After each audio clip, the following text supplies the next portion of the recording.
This is a two-day conference that's coming to an end now, and what's been happening here over the last 48 hours is discussions on what's happened, what's been achieved, what's not been achieved in Afghanistan in terms of the economy, in terms of trade, in terms of women's rights, and of course in terms of the peace talks and how they can move forward in the future.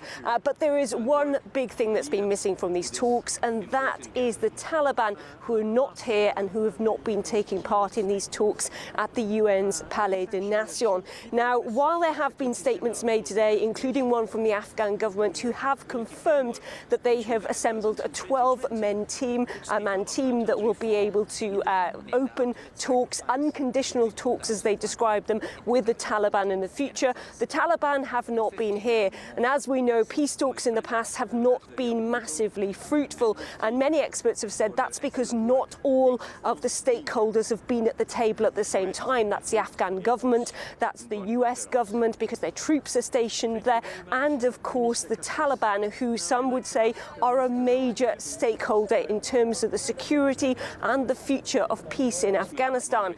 Just recently, earlier this month in Moscow, talks were held. The Moscow format was held. The Taliban were invited and attended those talks. However, the US government didn't attend those talks. The US government has been holding separate talks with Taliban representatives in the state of Qatar in regards to this, but they haven't all come to the table together with the Afghan government. And that's particularly important because while the Taliban was in control when that US-led invasion took place in 2001, so 17 years now of this conflict, they were fairly diminished back then. But in recent years, there seems to have been a resurgence in their numbers.